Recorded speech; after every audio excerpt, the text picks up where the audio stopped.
Добрый вечер, уважаемые телезрители. В прямом эфире вечерние новости. В студии Маньжабуну и Акбарали. За последние сутки в Арзобском районе на 48-73 километре из-за схода лавин было временно остановлено движение по автомагистрали Душанбе-Чанак. Сотрудники филиала акционерного общества Innovative Road Solutions Ltd мобилизовали снегоуборочную технику по расчистке автотрассы от снежных заносов и лавин.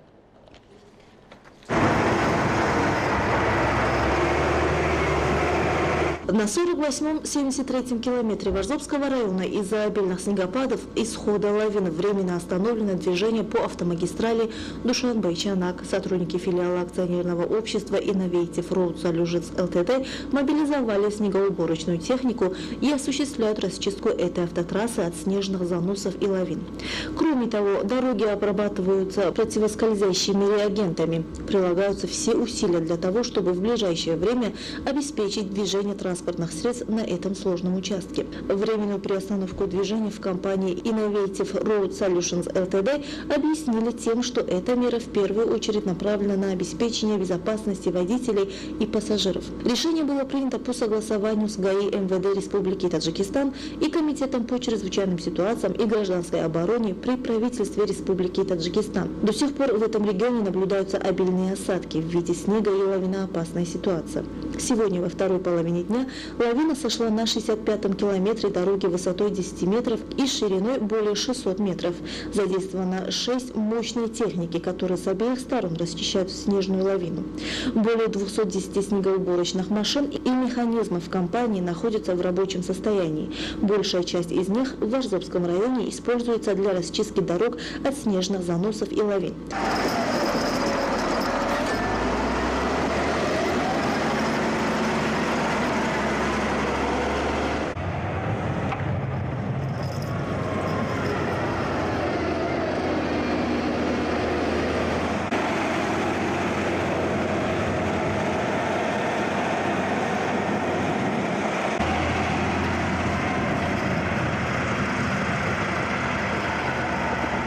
Граждане должны с пониманием отнестись к этой инициативе по устранению опасности и воздержаться от поездок до объявления об открытии дороги. Сотрудники филиала компании Innovative Road Solutions Ltd в Зеравшанской долине раздали продукты питания водителям и пассажирам, находящимся в этом регионе в связи с временным закрытием дороги. Кроме того, из-за обильных осадков в виде дождя произошли камнепады, которые были расчищены в кратчайшие сроки.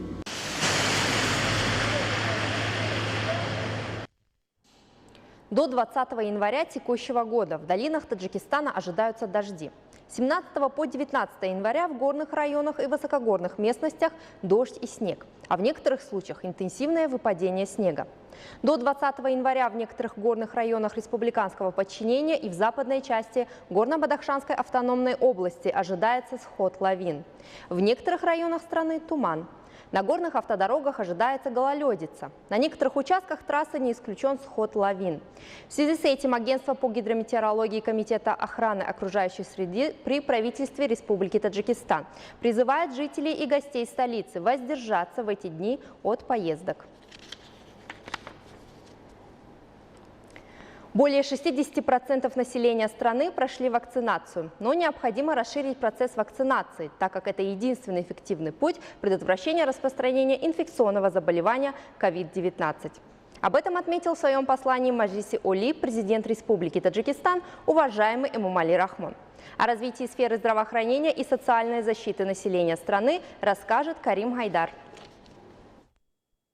Сегодня во многих странах мира наблюдается новая волна инфекционного заболевания COVID-19 и большая смертность людей. В связи с этим в своем послании парламенту страны президент Республики Таджикистан, уважаемый Эмомали Рахмон, обращаясь к народу страны, подчеркнул, что несмотря на то, что в нашей стране этого заболевания нет, мы не должны быть беспечны и серьезно отнестись к этому вопросу. Наоборот, мы всегда должны быть бдительны и соблюдать рекомендации специалистов и врачей. Те, кто возвращается из зарубежных стран, обязательно должны находиться под присмотром врачей. Они должны думать о безопасности членов семьи, родственников и общества.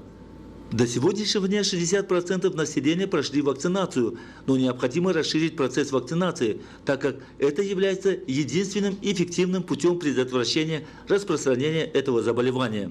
За 30 лет государственной независимости для улучшения здоровья жителей страны, налаживания эффективной деятельности социальной защиты населения были внедрены современные методы диагностики и лечения, укрепился интеллектуальный потенциал сферы и расширилась инфраструктура учреждений медицины и социальной защиты. В 1990 году в Таджикистане осуществляли деятельность 2860 медицинских учреждений, где были задействованы 52 800 работников. В настоящее время в стране осуществляет деятельность 4700 медицинских учреждений с 78 800 работниками. За 30 лет независимости для сферы здравоохранения было подготовлено 187 тысяч врачей и работников среднего медицинского персонала. Благодаря увеличению объема финансирования в сферу здравоохранения были созданы сотни новых медицинских учреждений, которые были обеспечены современным медицинским оборудованием, санитарным транспортом и всем другим необходимым оборудованием и техникой. Только за последние 3 года, то есть в 2019-2021 годах, за счет всех источников финансирования было создано 1858 объектов сферы здравоохранения. Ныне уровень и качество диагностики и лечения больных намного улучшились по сравнению с предыдущими годами. Граждане для диагностики и лечения все реже стали выезжать в зарубежные страны.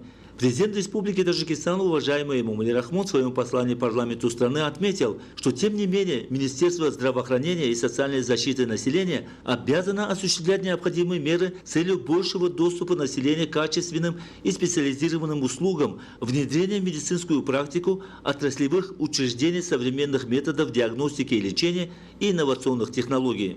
Министерству здравоохранения и социальной защиты населения необходимо совместно с местными исполнительными органами государственной власти с целью пропаганды здорового образа жизни, охраны здоровья населения и улучшения качества социально-медицинского обслуживания еще больше укреплять материально-техническую базу социально-медицинских учреждений и предпринимать конкретные меры для поддержки молодых специалистов, повышения уровня профессионализма работников сферы, обеспечения совместно с другими соответствующими министерствами и ведомствами развития фармацевтической промышленности, в том числе для производства лекарственных препаратов из отечественных лечебных трав. В настоящее время обеспечение медицинских учреждений страны врачами составляет 84% и работниками среднего медицинского персонала 96%. В течение 5 будущих лет высшие профессиональные медицинские учебные заведения по различным профессиям окончат 13 770 человек, а другие профессиональные медицинские учебные заведения 47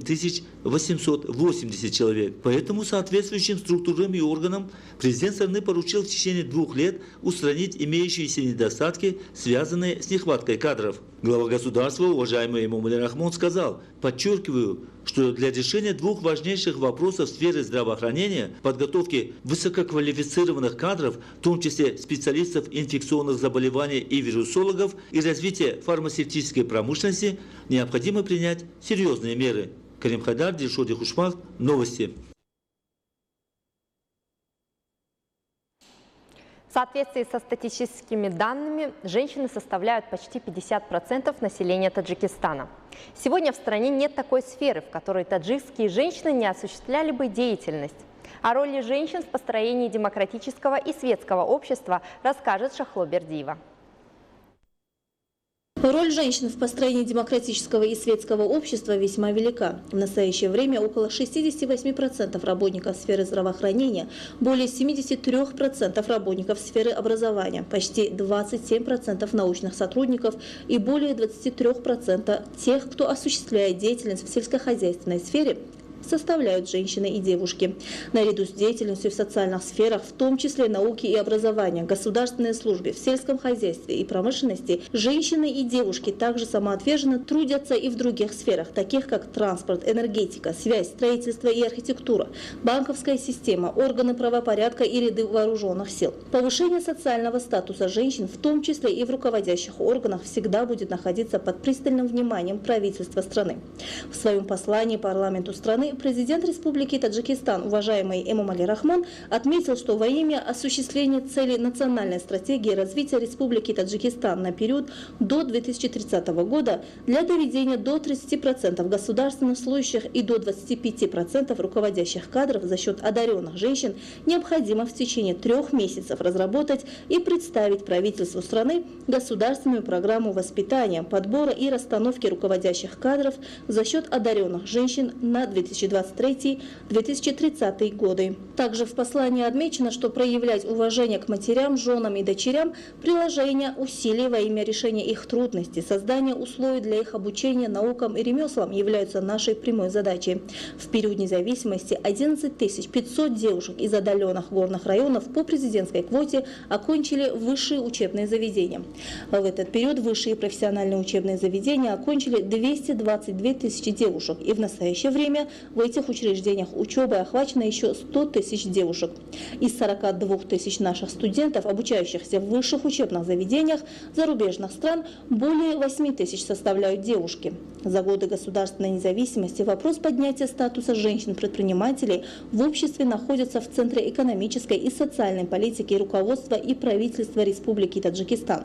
В этой связи в целях поддержки большего числа женщин-предпринимателей утверждены государственные документы, программы и стратегии по обеспечению равноправия женщин. Повышение статуса женщин-предпринимателей отражено в национальной стратегии развития Республики Таджикистан на период до 2030 года, которая укрепляет правовую базу для поддержки предпринимательства женщин и девушек в Республике Таджикистан. Шахлу Пердева, Дильшоди Хушвахт, новости.